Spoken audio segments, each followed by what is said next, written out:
वळूया आता वचनाकडे. परमेश्वर आपल्याला वचनाद्वारे काय सांगतो हे आपण ऐकूया. सिस्टर अर्चनातर्फे मी तिला आमंत्रित करतो. Praise the Lord. वचनात जाण्याआधी मी एक छोटीशी प्रार्थना करते. यावेळेस धन्यवादित प्रेम गौरवशाल देवा, तुझ्या नावाला मान महिमा गौरव स्तुती आराधना देते प्रभू. तुझ्या पुस्तकात मला लपव प्रभू. माझ्या जिभेचा ओठाचा कंठाचा ताबा तू घे प्रभू. तुझं वचन माझ्या मुखाद्वारे तुझ्या सिंहासनाकडून निघू दे प्रिय परमेश्वर देवा. माझं नाव प्रभू, तुझं गौरव होते प्रभू, तुझी वृत्ती होते आणि माझा रास होते प्रिय परमेश्वर. म्हणजे प्रत्येक बसलेल्या प्रत्येक कानवरती प्रभू तुझा आशीर्वाद पड प्रभू. तुझ्या पवित्र आत्म्याचा वर्धस तुझी उपस्थिती या ठिकाणी असू दे प्रिय परमेश्वर. आणि उत्तम अशा तुझ्या पवित्र वचनाच्या मानण्याने प्रभू हा मास्तव स्तुत्य कर. येशू ख्रिस्ताच्या पवित्र प्रार्थना मागते म्हणून तू ऐकते त्या. बाइबल मध्ये वेगवेगळ्या प्रकारच्या प्रार्थना है ना. कितने जन को मराठी बिल्कुल नहीं समझते हैं? बिल्कुल भी नहीं समझते हैं. ठीक है, मैं थोड़ा हिंदी मराठी इंग्लिश में बात करूंगी. तो पवित्र शास्त्रामध्ये वेगवेगळ्या प्रकारच्या प्रार्थना है, अलग अलग प्रकार की प्रेयर ना. जैसे वो बेटे ने जिसका सिलेक्शन हुआ उसने किस तरह की प्रार्थना की? प्रेयर ऑफ पेटिशन, दया की प्रार्थना की ना, विनती की उसने परमेश्वर से. वैसे ही पश्चातापाची प्रार्थना ना, रिपेंटेंस की प्रार्थना है, छुटकारे की प्रार्थना, डिलीवरेंस की प्रार्थना है. और जैसे हमने एक संडे सर्विस रखा था थैंक्स गिविंग प्रेयर ना, धन्यवादाची प्रार्थना. आणि आज आपली कसला रविवार आहे. आज हम कौन सा सर्विस रखा है हमने? मध्यस्थी, इंटरसेसरी प्रेयर ना, मध्यस्थी की प्रार्थना. और हम केवल इसके बारे में सीखेंगे नहीं, तो आज हम मध्यस्थी की प्रार्थना में भी जाएंगे. तो मैं कोशिश करूंगी की वचनासाठी थोडाच वेळ घेऊन पुढची आपली जी मध्यस्थीची प्रार्थना आहे त्याच्यामध्ये आज आपण वेळ घालवणार आहोत. आणि आज जे लेकर आले हैं त्यांच्यासाठी पण एक विशेष एक स्पेशल सेशन इन बच्चों के लिए भी होने वाला है. तो मैं कोशिश करूंगी कि वचन के लिए कम टाइम लेने के लिए. तो जैसे हमने सीखा कि अलग अलग प्रकार की प्रार्थना हम परमेश्वर से करते हैं. मी हिंदीतच बोलली तर चालेल, कारण गोंधळ होईल आणि त्या लेकरांना कळत नाही हिंदी ना. तो अलग अलग प्रकार के प्रेयर है. पश्चाताप की प्रार्थना, विनती की प्रार्थना, धन्यवाद की प्रार्थना, छुटकारे की प्रार्थना. और आज जो हम सीखने वाले हैं वो है इंटरसेसरी प्रेयर, मध्यस्थी की प्रार्थना. तो जो नितिन भाई ने शुरुआत में वचन पढ़ा था वो हम फिर से पढ़ेंगे. इस बार इंग्लिश, हिंदी, मराठी जो भी आपके पास बाइबल है आप पढ़िए. गैलेशियन्स 6:2, गलती का पत्र 6 अध्याय आणि 2 वचन. NKJV लिहिलेला आहे. Bear one another's burdens and so fulfil the law of Christ. कोई मराठी हिंदी में पढ़ेगा? एकमेकांची ओझी वहा म्हणजे तुम्ही ख्रिस्ताचा नियम पूर्ण कराल. एकमेकांची ओझे वहा म्हणजे तुम्ही ख्रिस्ताचा नियम पूर्ण करा. हिंदी है किसी के पास? दूसरे का भार उठाओ और इस प्रकार तुम मसीह की व्यवस्था को पूरा करोगे. एक दूसरे का भार उठाओ और तुम क्या करोगे उससे? व्यवस्था, परमेश्वर की व्यवस्था को पूर्ण करोगे. एक दूसरे का भार उठाना मतलब क्या? एक दूसरे का भार उठाना मतलब बोझ, उनके लगेज की बैग्स उठाना क्या? उनके राशन का सामान उठाना क्या? नहीं ना. तो हम देखेंगे एक दूसरे का भार उठाना मतलब क्या. पर उसके पहले हम देखते हैं कि उससे क्या होगा. एक दूसरे का भार उठाने से व्यवस्था पूर्ण होगी. तो वो व्यवस्था क्या है हम देखेंगे ना. वचन को थोड़ा अच्छे से डीपली हम समझने की कोशिश करेंगे. यहाँ पे परमेश्वर का वचन कहता है कि एकमेकांची ओझी वहा म्हणजे तुम्ही परमेश्वराचा नियम पूर्ण कराल ना. एक दूसरे के भार उठा, उससे तुम क्या करोगे? परमेश्वर की व्यवस्था को पूर्ण करोगे. अभी परमेश्वर की व्यवस्था क्या है? पुराने नियम में उसकी व्यवस्था क्या है? 10 आज्ञा आहे. मोशेला दिलेले नियम हे जुन्या करारातलं काय आहे? त्याची व्यवस्था आहे, त्याचा नियम आहे. That is the law in the Old Testament. What is the law of Christ in New Testament? Love your God with all your soul. Will read that scripture. हम उस वचन को पढ़ेंगे. मार्कुस की किताब 12वां अध्याय 31 वचन. मार्क याचा 12वां अध्याय आणि 31वां वचन. NKJV इंग्लिश मध्ये लिहिलेलं आहे. and the second like it is this, you shall love your neighbor as yourself. There is no other commandment greater than this. Hindi या मराठी में कोई पढ़ेंगे? आणि तू आपला देव परमेश्वर याच्यावर संपूर्ण मनाने, संपूर्ण जीवाने, संपूर्ण बुद्धीने व संपूर्ण शक्तीने प्रीती कर. दुसरी ही की जशी स्वतःवर तशी आपल्या शेजाऱ्यावर प्रीती कर. यापेक्षा मोठी अशी दुसरी कोणतीही आज्ञा नाही. यापेक्षा दूसरी कोणतीही आज्ञा नाही है. तर नए नियम की व्यवस्था क्या है? क्या है? To love your Lord and love neighbor. Love your neighbor. We'll focus on the second ना. पुराने नियम में जैसे बहन ने बोला, पुराने नियम में 10 आज्ञाएं मोसेस मूसा को जो परमेश्वर ने दी थी वो 10 आज्ञाएं थी। उसका समाप्त यीशु मसीह ने नए नियम में क्या किया है? सिर्फ 2 आज्ञा में की है। एक जैसे हमने गाना गाना, more love more power, love with all of your heart mind and strength, पूरे मन से दिल से शक्ति से परमेश्वर पे क्या करना है? प्रेम करना है, पहली आज्ञा। और दूसरी आज्ञा क्या है? जैसे खुद से वैसे अपने पड़ोसी से प्रेम करो ना। तो ये उसका दूसरा नियम या दूसरी व्यवस्था, अपने पड़ोसी से प्रेम करो। मतलब क्या? अपने पड़ोसी को जाके आई लव यू बोलो या वैलेंटाइन डे पे उनको गिफ्ट्स दो, कार्ड्स दो, नहीं ना। सबसे पहले हमको समझना है कि हमारा पड़ोसी कौन है। हमारा पड़ोसी need not be the person staying next to our house। हमारे घर के बाजू में जो रहता है वही तो सबला शेजारी के, वही अपना पड़ोसी नहीं है, परंतु हमारे our husband, our wives, our children, हमारा पति, हमारा पत्नी, हमारे बच्चे, हमारे दोस्त ना, अभी जो आपके बाजू में बैठे हैं वो भी आपके क्या है? पड़ोसी। और परमेश्वर का नियम हमको क्या कहता है? यीशु मसीह का नियम क्या कहता है? जैसे हम खुद से प्रेम करते हैं वैसे हमें हमारे पड़ोसी से प्रेम करना है ना। अब हमने 2 वचन पढ़े, गलेशियंस 6:2 और मार्क 12:31।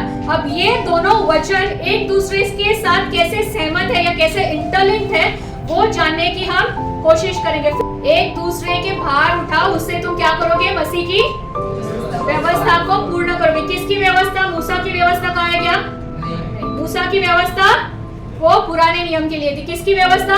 वो प्रेम करना है ना। तो ये मसीह की व्यवस्था है। तो बोझ उठाना या प्रेम करना, what is the act of loving your neighbour और बेयरिंग द बर्डन, भार उठाना या अपने पड़ोसी से प्रेम करना, व्हाट इज द एक्ट, हम इसको कैसे कर सकते हैं? जैसे मैंने कहा कि हम उनके जाके बोझ तो नहीं उठा सकते प्रैक्टिकली, जैसे उनका वजन या उनके लगेज या उनका राशन पानी तो नहीं उठा सकते ना, उनको जाके बोल सकते आई लव यू, ना उनको गिफ्ट दे सकते हैं। So what we can do is the powerful act of love and compassion is intercessory prayer. सबसे सामर्थ्यशाली क्रिया जो है एक प्यार जताने की, एक दया दिखाने की, एक कंपैशन दिखाने की, वो क्या है? मध्यस्थी की प्रार्थना करना ना। To intercede for each other you need to have that love and compassion for each other. एक दूसरे के लिए मध्यस्थी करना, एक दूसरे के लिए मध्यस्थी की प्रार्थना करना, इंटरसीड करना, वो क्या है? उसके लिए क्या होना चाहिए? एक दूसरे के प्रति प्रेम की भावना होनी चाहिए, एक दूसरे के प्रति दया होनी चाहिए, आपलेपणा, आपुलकी असली पाहिजे ना एकमेकांच्यासाठी मध्यस्थीची प्रार्थना करण्यासाठी। जैसे वुमेन्स डे के टाइम पे मैंने कुछ 8 महिला जो मेरी जिंदगी में उनके बारे में आपको बताया था ना, उसमें से मेरी जो फर्स्ट प्रेयर पार्टनर्स थी स्मिता और सुगंधा, जिनके बारे में मैंने आपको बताया था कि मेरे जिंदगी में एक समय था जब मैं खुद के लिए प्रार्थना नहीं कर पाती थी। तब मेरी वो फ्रेंड है स्मिता, उसने क्या कहा था कि ठीक है तू नहीं प्रार्थना कर सकती ना, मैं तेरे लिए प्रार्थना करती हूँ। वो क्या हुआ? What was she doing? She was interceding for me. वो मेरे लिए मध्यस्थी कर रही थी परमेश्वर से। क्यों? क्योंकि मैं अपने विश्वास में कमजोर पड़ रही थी, मैं प्रार्थना नहीं कर पा रही थी। So she was doing? She was bearing the burden. वो क्या कर रही थी? मेरा भार, जैसे वो गलातियों की किताब में हमने पढ़ा, वो क्या कर रही थी? मेरा बोझ वो उठा रही थी। उसी रीति से स्मिता और सुगंधा दोनों जो है केवल मेरे लिए प्रार्थना नहीं करते थे, पर मेरे लिए उपवास प्रार्थना करते थे। और मेरे लिए ही नहीं परंतु मेरी माँ के लिए भी वो उपवास प्रार्थना करते थे। आज तो हम खुद के लिए, अपने परिवार के लिए, अपने परिवार का बोझ उठाना, खुद का बोझ उठाना भी हमारे लिए भारी पड़ जाता है ना। दूसरों का बोझ उठाना तो दूर की बात है, परंतु परमेश्वर ने हमको ये आज्ञा दी है कि हमको क्या करना है? एक दूसरे का बोझ उठाना है। जैसे हम खुद से प्यार करते हैं वैसे हमें दूसरों से प्यार करना चाहिए। उसी रीति से मेरे पास एक प्रेयर डायरी है जिसमें मैंने दिन के हिसाब से सारे प्रेयर पॉइंट्स लिख के रखे। कोई भी मुझे ऐसे बताता है कि प्रार्थना करो तो मैं उनको पूछती हूँ कि क्या नाम है। Specifically we should always prayer specific prayers, नाम लेके उस इंसान के लिए हमको स्पेसिफिक प्रार्थना करनी है। तो वो डायरी में मैंने सबके नाम से जिसकी जो भी जरूरत है और पूरे दिन के हिसाब से प्रार्थना विनतियां लिख कर रखी थी और मैं प्रार्थना करती थी।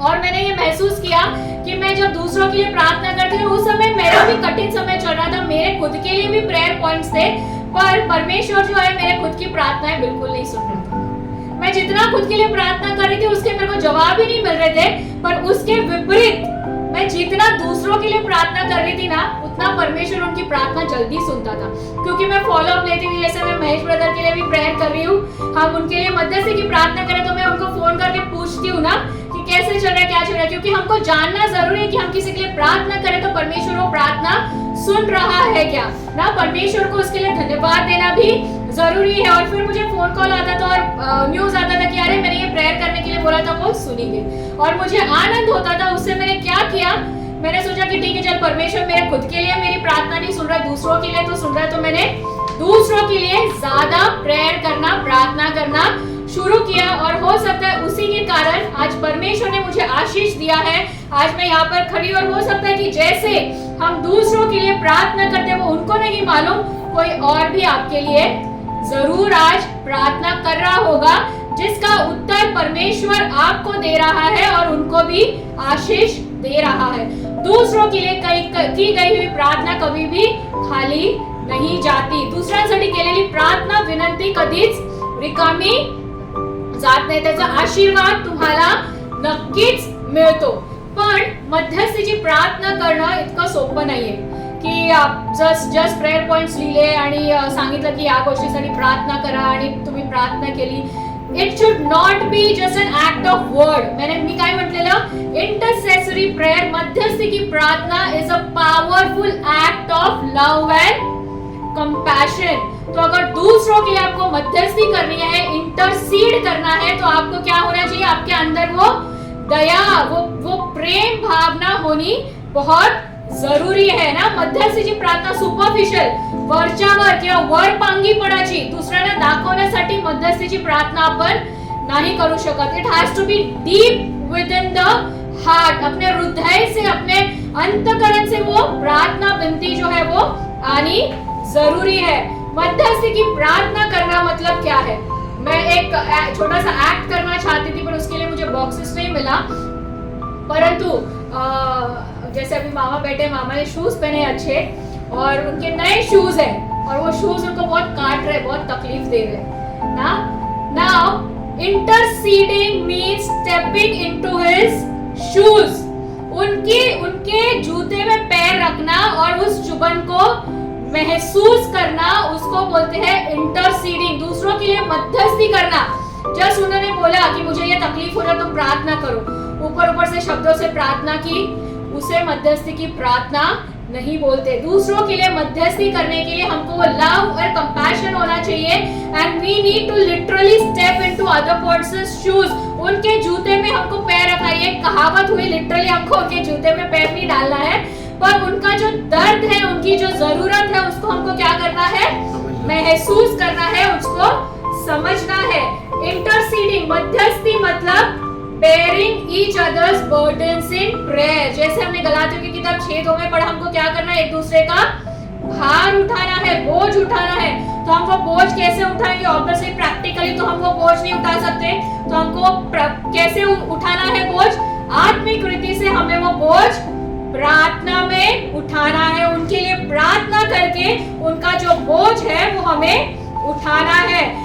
इन मध्यस्थी की प्रार्थना करने के लिए जब कोई इंसान गिर रहा होता है तो उसको संभाल के हमको क्या करना है, उसको प्रार्थना में ऊंचा उठाना है. ये ऐसा नहीं कि भाई गिर रहा है, गिर रही हूँ मैं, आप पीछे से आके किसी ने धक्का दे दिला, जा गिर पड एकदाची, नाही ना.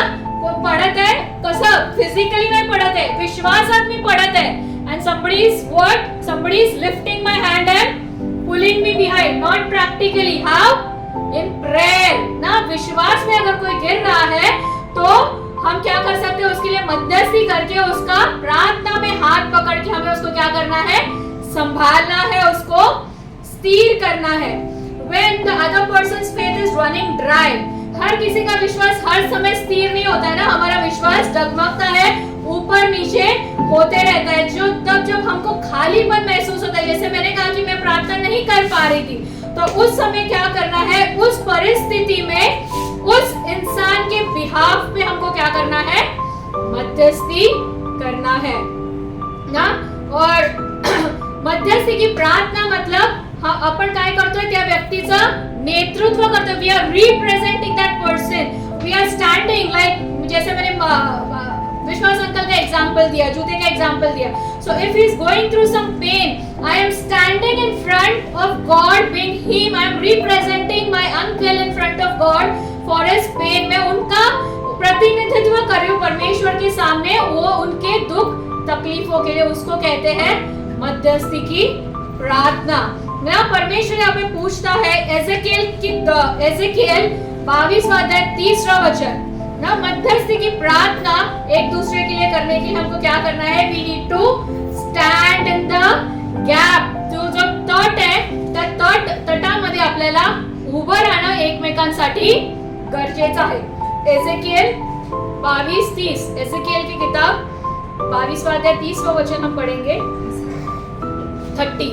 मी भूमीचा नाश करू नये म्हणून तिच्यातला कोणी तट बांधेल, कोणी माझ्या समोर देशासाठी तटाच्या खिंडीत उभा राहील की काय याची मी वाट पाहिली, पण मला कोणी आढळलं नाही. आज परमेश्वर आपसे पूछ रहा है कि उस गैप में अपने देश के लिए, अपने कलीसिया के लिए, अपने परिवार के लिए, अपने नेबर्स के लिए, उस गैप में कोई खड़ा रहने के लिए है क्या? Is anybody ready? और पुराने नियम में परमेश्वर कहता है कि मुझे कोई ही नहीं मिला ना. मध्यस्थी की प्रार्थना करना is a sign of selflessness and people centre. आजकल लोग क्या हो गए? Selfish and self centred. But interceding for each other, मध्यस्थी करने के लिए हमको क्या करना है? सेल्फलेस होना है और सेल्फ सेंटर्ड नहीं परंतु पीपल सेंटर्ड होना है ना. Intercessory prayer should be persistent until it is heard. किसी ने हमको बोला, जैसे महेश ब्रदर को मैं फोन करके पूछ रही थी, हमने प्रार्थना करना छोड़ा नहीं. माधुरी वहिनी भी विटनेस है, गवाह है कि हम हमारे मध्यस्थी के प्रार्थना में उनके लिए प्रार्थना करते हैं. बाकी लोगों के लिए, आशा सिस्टर के लिए, हर मंडली के लोगों के लिए हम प्रार्थना करते हैं. तो अगर उनकी कोई जरूरत है, वंदना सिस्टर, उनके लिए तो हमने प्रार्थना की नहीं, पर उन्होंने सपना देखा कि हमने उनके लिए प्रार्थना की. तो हम अभी चालू करेंगे उनके लिए प्रार्थना करना और जरूर परमेश्वर आपको छुएगा. एक एग्जाम्पल था ऐसे कि मैं अंधेरी में जब हम रहते थे तो नाडको शॉपिंग सेंटर में मैं शॉपिंग करने बहुत जाती थी. मतलब भाईंदर शिफ्ट होने के बाद भी मैं नाडको शॉपिंग सेंटर में जाती थी और वहाँ पे एक सेल्स पर्सन थी, महिला थी जो विश्वासी थी. तो बात करते करते हमारी एक दूसरे से जान पहचान हो गई और उसके बाद मैंने नाडको में शॉपिंग सेंटर में जाना छोड़ दिया क्योंकि अभी तो सब ऑनलाइन अमेज़न, मित्रा ये वो चलता है ना. तो वो महिला से मेरा कांटेक्ट टूट गया और कुछ दिन पहले पता नहीं मुझे बहुत ऐसे जहन में उसकी याद आ रही थी, पर क्योंकि मेरे सारे कॉन्टैक्ट्स चले गए तो मुझे उस बहन का नाम याद नहीं आ रहा था. और मैं फिर भी उसके लिए प्रार्थना करी थी. मुझे वो बोझ आ रहा था. I was getting that burden that I should pray for that sister. मैं उसका नाम भी भूल गई थी, पर मुझे वो पहचान थी कि भाई ये महिला थी जो मुझे नाडको शॉपिंग सेंटर में मिलती थी. और अचानक से जैसे जब वुमेन्स डे चालू था, मीशो का सेल्स चालू था, तो मीशो के सेल्स का वो मेरे को ऐड भेज रही थी कि ये सेल चालू है. मैं बोली कौन मेरे को ये घड़ी घड़ी मैसेज भेज रहा है? वो नंबर मेरे पास सेव नहीं था. तो मैंने ऊपर का चैट देखा और मुझे पता चला अरे ये तो यही महिला है जिसके बारे में मैं कुछ दिन पहले सोच रही थी, जिसका नाम भी मुझे याद नहीं आ रहा था. मैंने तुरंत उस बहन को कॉल किया और उनको पूछा कि सिस्टर आप कहाँ हो, कैसे, आप वही हो ना जो नाडको में? उसने बोला हाँ सिस्टर मैं वही हूँ. और मैंने पूछा उनको कि आपकी जिंदगी में ऐसा कुछ चल रहा है कि आपको प्रार्थना की जरूरत है क्या? और वो रोने लग गई. मैं जस्ट ऐसे ही मैंने सोचा था, मुझे वचन की तैयारी भी करनी थी और जस्ट पूछताछ करने के लिए फोन किया and that female started crying और वो अपना दुख मेरे साथ बांटने लगी. और उसने बोला कि आज के दिन 1 महीने पहले मेरे पति का देहांत हो गया और मैं बहुत दुख से जा रही हूँ और मुझे बहुत ही प्रार्थना की जरूरत है. तो इस रीति से पवित्र आत्मा भी जो है वो आपको बताता है कि किसके लिए आपको मध्यस्थी करना जरूरी है ना.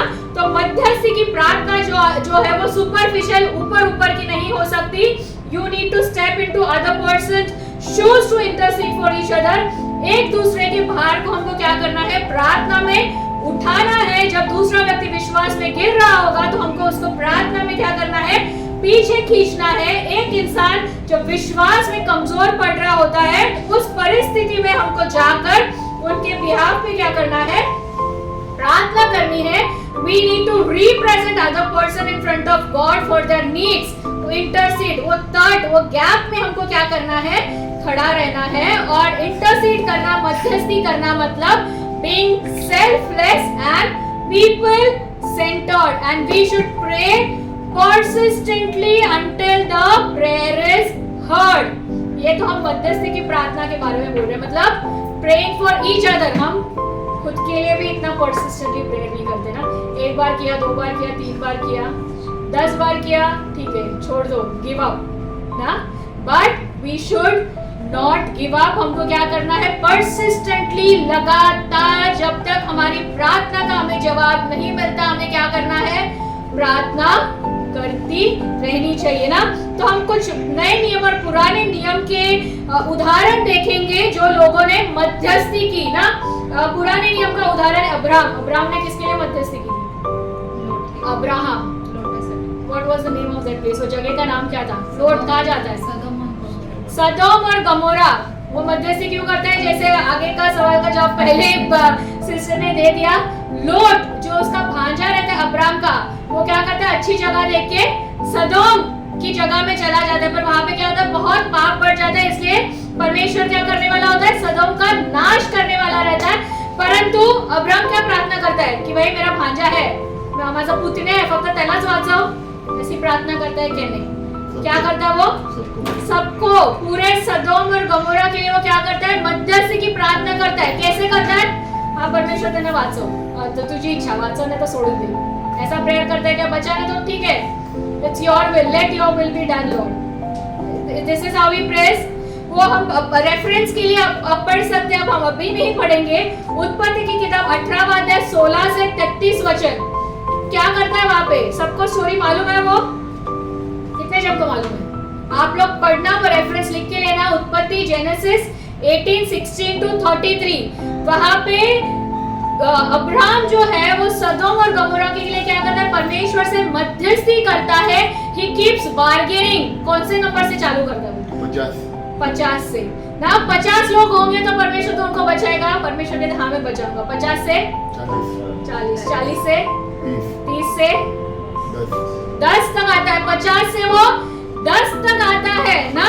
और कहता है कि परमेश्वर माफी भी मांगता है, सॉरी परमेश्वर, पर अगर 10 भी होंगे तो तू उनको बचाएगा क्या? परमेश्वर क्या बोलता है, हाँ मैं बचाऊंगा ना। तो वो क्या करता है, अब्राहम जो है वो गिव अप नहीं करता है, परसिस्टेंटली, लगातार वो परमेश्वर के सामने सदोम और गमोरा के लिए क्या करता है, मध्यस्थी करता है। और परमेश्वर सुनता है क्या उसकी प्रार्थना, उस समय के लिए सुनता है ना, पर बाद में जाके वो लोग फिर भी नहीं सुधरते, इसलिए वो नाश कर देता है। पर तभी के लिए वो प्रार्थना सुनता है ना। दूसरा चीज, मूसा, मोसेस, हम पढ़ेंगे इस वचन को, बहुत सुंदर वचन है ये। एक्सोडस, निर्गमन की किताब 30 से 32, निर्गमन 32वां अध्याय और 30 से 32 वचन। मूसा की स्मृति से इस्राएली लोगों के लिए मध्यस्थी करता है। आणि आपल्यासाठी सोन्याचे देव बनवले, तरी आता तू त्यांच्या पातकांची क्षमा करशील तर न करशील तर तू लिहिलेल्या पुस्तकातून मला काढून टाक। परमेश्वर मोशेला म्हणाला, ज्या कोणी माझ्या विरुद्ध पाप केले आहे त्यालाच मी आपल्या पुस्तकातून काढून टाकेन। लास्ट का वो हिंदी में पढ़ेंगे, हिंदी है बाइबल किसी के पास? लास्ट का लाइन, मूसा की स्मृति से इंटरसीड करते हैं। यहाँ पे क्या होता है, इस्राएली लोग, मूसा जब पर्वत पे जाता है, वो लोग नीचे क्या करते हैं, पाप करते हैं ना। मूर्ति पूजा जिसकी परमेश्वर को घृणा है, वो मूर्ति वो सोने की बनाते हैं। परंतु मूसा क्या बोलता है, तुम लोग ने मेरा सुना नहीं ना, पाप किया, अभी मरो। मरने के लिए छोड़ देता है क्या उनको? नहीं। जैसे ये सारे बच्चों का जैसन लीडर है ना, even if they are not in discipline, it is his responsibility ना, उसकी जिम्मेदारी है इनका नेतृत्व करना, इनका लीडरशिप करना और उनको सही राह पर लेकर आना ना। तो मूसा छोड़ देता है क्या? नाही, मरा तुम्ही तिकडे, तुम्हाला एवढं सांगितलं तरी ऐकत नाही ना, तुम्ही कुरकुर करता, पाप करता, मरा म्हणून सोडून देतो। काय करतो तो? काय करतो? मध्यस्थी करतो। आणि कुठल्या लेवलवर जाऊन मध्यस्थी करतो, हिंदी में पढ़ेंगे। हिंदी में आखिरी का निर्गमन 32, 30 और 32वां वचन क्या बोलता है वो परमेश्वर को? तो भी अब तू उसका पाप समाप्त कर नहीं तो अपनी लिखी हुई पुस्तक में से मेरे नाम को काट दे। क्या बोलताय वो? जर तू त्यांच्या पापांची क्षमा नाही करू शकत तर माझं नाव, मेरा नाम जो है वो जीवन की किताब में से मिटा दे। हम कर सकते हैं क्या ऐसी प्रार्थना? दूसरे के लिए ऐसे मध्यस्थी की प्रार्थना कर सकते हैं क्या? This is what is carrying the burden। जो हमने पहला वचन पढ़ा और जो मार्क की किताब में जो दूसरी आज्ञा यीशु मसीह ने दी है, love your neighbor ना। This is the powerful act of love and compassion जो अब्राहम ने सदोम के लिए दिखाया और मूसा ने इस्राएली लोगों के लिए दिखाया ना। नए नियम में हम देखते हैं, नए नियम में जो लोगों ने मध्यस्थी की है, Paul is a classic example ना। पौलुस, रोमियो की किताब 1:9 और रोमियो की है वचन है तो रोमियो की किताब में ही हम रहेंगे। पॉल क्या करता है? सारे मंडली के लिए, चर्चेस के लिए मध्यस्थी करता है। तो हमने देखा देश के लिए मध्यस्थी करना है, कलीसिया के लिए हमको मध्यस्थी करना है। Those are our neighbours. Romans 1:9। तुमची आठवण मी निरंतर करत असतो, म्हणजे मी आपल्या प्रार्थनांमध्ये सर्वदा विनंती करत असतो की कसेही करून आता तरी देवाची इच्छा असल्यास तुमच्याकडे माझे येणे व्हावे, म्हणून माझा मार्ग मोकळा व्हावा। इंग्लिश में पढ़ेंगे, मराठी मध्ये थोडंसं पुढे मागे शब्दाचं ट्रांसलेशन है। इंग्लिश में पढ़ेंगे हम। God, whom I serve in my spirit in preaching the gospel of His Son, is my witness how constantly I remember you. Constantly I remember you. Which version is that? NIV. NIV. In NKJV it says, without ceasing I mention of you always in my prayer. Without ceasing मतलब बिना रुके पौलुस जो है उस मंडली के लिए, रोमियो की मंडली के लिए, बाकियों की कलीसिया के लिए क्या कर रहा है?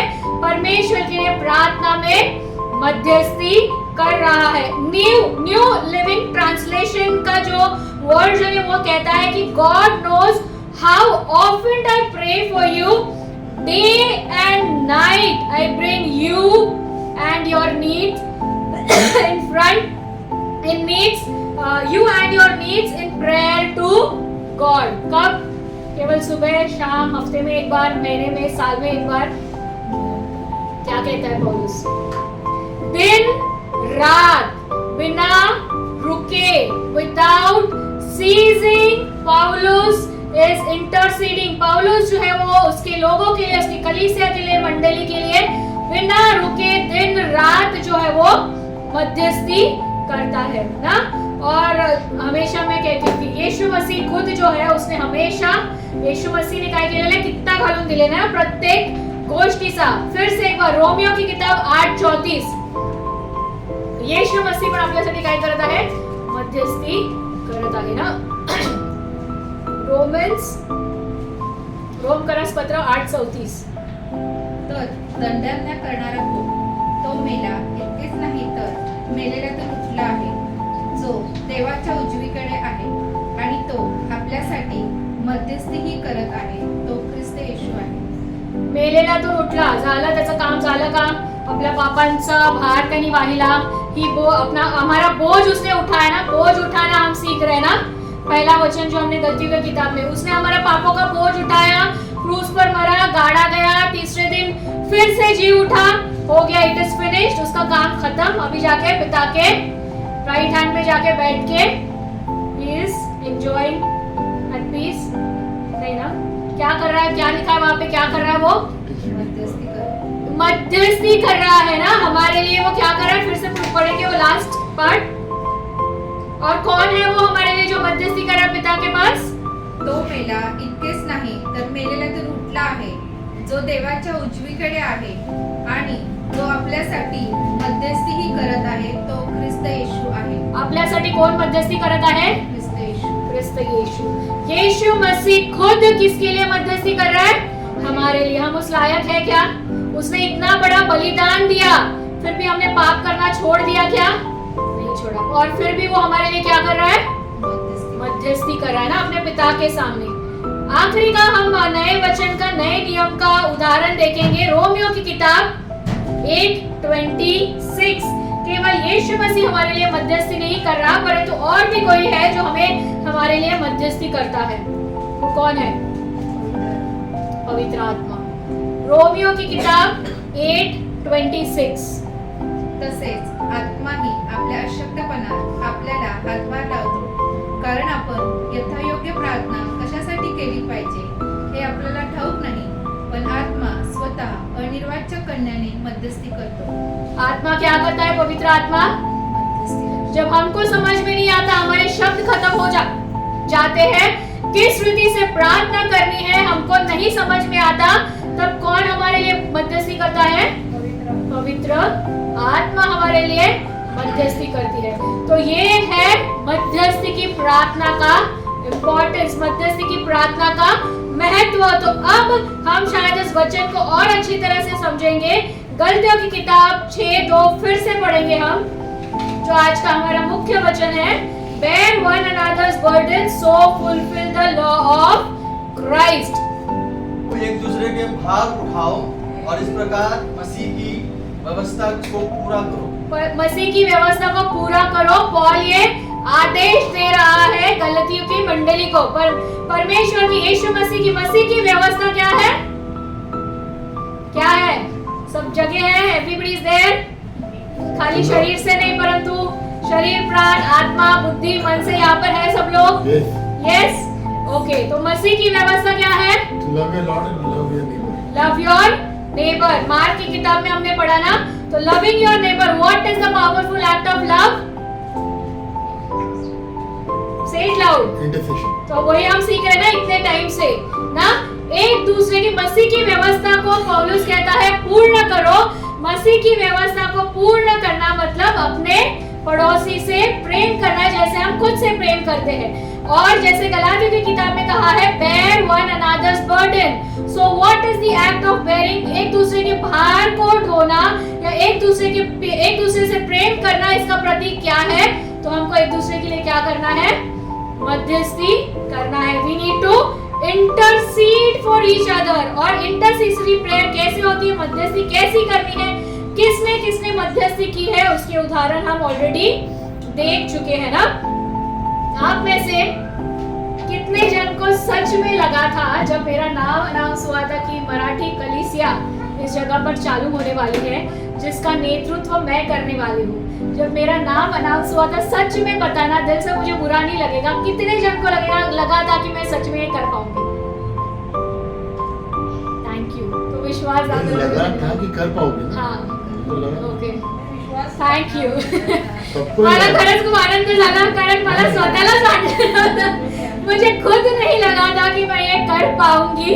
इसलिए मैंने टाइम लिया। जब परमेश्वर ने उसके वचन के द्वारा मेरे से बात किया, तब मैंने सोचा कि नहीं, मुझे ये करना है, क्योंकि ये परमेश्वर की ओर से है। और जब परमेश्वर की ओर से मुझे मार्गदर्शन मिला, तब मुझे वो विश्वास है कि मैं नहीं कर पाऊंगी, परमेश्वर मेरी द्वारा ये कराएगा।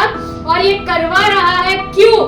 मेरे सामर्थ की वजह से, मेरे टैलेंट के वजह से, या मेरी बुद्धिमत्ता के वजह से नहीं, केवल और केवल, जैसे मैं हमेशा कहती हूँ, मध्यस्थी की प्रार्थना के वजह से ना। पीछे मेरे पीठ पीछे क्या चीजें हो रही है, कौन क्या बुरा बोल रहा है, कौन क्या कर रहा है, मुझे कुछ पता नहीं ना, मुझे उससे कुछ लेना देना नहीं। पर मुझे इतना पता है कि कोई कुछ भी बोलता रहे, कुछ भी करता रहे, परंतु वो जो लोग हैं मेरे साथ मध्यस्थी की प्रार्थना में, जो कवरिंग मुझे मिला है, उसकी वजह से आज मैं यहाँ पर खड़ी हूँ। और 14 हफ्ते हो गए हैं, 3 महीने हो गए हमारी ये कलीसिया चालू है ना, बिना रुके। इसलिए मैं परमेश्वर के नाम को धन्यवाद देती हूँ। और ये सामर्थ है मध्यस्थी की प्रार्थना का। So we need to have that heart, that compassion, वो प्रेम भावना हमारे अंदर होना, एक दूसरे के लिए मध्यस्थी करने की, वो बहुत जरूरी है ना। नाउ आज हम अभी मध्यस्थी के प्रार्थना में हम जाने वाले। जैसे मैंने कहा, मेरा वचन यहाँ पर समाप्त हुआ, लेकिन हमको जो है ना, हम बचपन से वो बच्चे लोग छोड़े, तो बाकी जो हम जो अडल्ट लोग हैं, हम बचपन से ख्रिस्ती है ना, जन्मताच आपण विश्वासी आहोत ना। आणि एक उद्देश्य से परमेश्वर ने हमको एक कलीसिया में रखा है। We always like to be in our comfort zone. हमको हमेशा पसंद है ना, मी येणार, माझी खुर्ची पकडणार आणि बसणार, तिथून हलायचं नाही, बस माझं काम आहे यायचं आणि अटेंडन्स लावायचं दर रविवारी ना। Comfort zone. Suraj Premani brother का मैंने एक संदेश सुना था। उनका कहना है कि नर्क से सबसे गंदी जगह कौन सी है, तो नर्क है ना, इटर्नल फायर। पर नर्क से भी अगर कोई गंदी और बदतर जगह है वो है कंफर्ट जोन ना। कंफर्ट जोन क्या बोलेंगे उसको हिंदी या मराठी में? Everybody understood right? हाँ, अपनी आराम की जगह ना, हमको आराम की जगह से हमको बाहर नहीं निकलना है। पर आज उस कंफर्ट जोन को हमको छोड़ना है ना। We are planted in our church with a purpose, एक उद्देश्य के साथ परमेश्वर ने हमको एक कलीसिया में रखा है। We are not called to वो हम तो चेयर्स ना, माफ कीजिए, बुरा मत मानिए, परंतु परमेश्वर ने हमको केवल आके बैठ के कुर्सियां गर्म करने के लिए नहीं बुलाया है ना। We are not called to be जज। India's got talent, SFCI's got talent ना। SFCI में किन कौन से लोगों के पास क्या टैलेंट है वो जज करने के लिए हमको परमेश्वर ने नहीं बुलाया है। We are not called to clap for the performances ना। यहाँ पे आके 2-3 जन आराधना करेंगे, कोई लीड करेगा, बस उनकी जिम्मेदारी है, वो आके हम परफॉर्मेंस करेंगे यहाँ पे ना आके, और बाकी लोगों को सिर्फ तालियां बजानी है क्या? नहीं, हर किसी का एक रोल है कलीसिया में ना। एक उद्देश्य के साथ परमेश्वर ने आपको यहाँ पर बिठाया है। और जैसे कि नए नियम, पुराना नियम मूसा का था, नया नियम जो परमेश्वर ने दिया है कि एक दूसरे से प्रेम करो, एक दूसरे के बोझ को, भार को उठाओ। ये केवल आपके कलीसिया के पासबान का या लीडर्स का काम है क्या? ये नियम सिर्फ उनके लिए दिया है क्या? हर विश्वासी के लिए ये नियम दिया गया है कि एक दूसरे का भार उठाओ, एक दूसरे से प्रेम करो। तो आज वो हमको कृति में, we have to do that in action, faith in action, वो आज हमको कृति में करना है। और एक दूसरे के लिए हमको क्या करना है? मध्यस्थी करनी है with that heart of love and compassion। आज हमारे पास बहुत सारे लोग हैं, हमेशा कम से कम 11 से 12 होते हैं, पर आज मैंने 10-11 होते तो मैं उतनी ही चिट्ठी बनाने वाली थी, पर क्योंकि मुझे पता था कि बहुत जन होने वाले हैं तो मैंने 7 चिट्ठियां बनाई हैं। And I want 7 volunteers to get up from your comfort zone. मैं 7 ऐसे लोगों को चाहती हूँ, अगर आप नहीं उठोगे मुझे जबरदस्ती आपका नाम बुलाना पड़ेगा।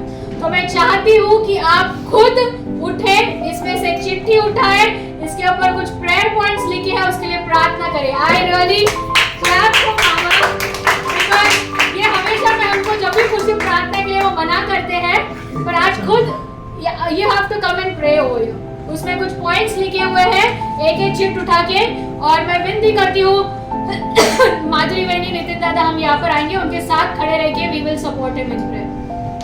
मी सिस्टर अर्चनाचे आभार मानतो की संदेशा संदेशाद्वारे त्यांनी आपल्याला मध्यस्थीच्या प्रार्थनेचं महत्त्व सांगून दिलं।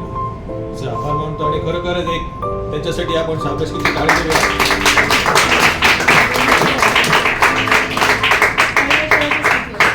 खरोखर परमेश्वराची स्तुती असो।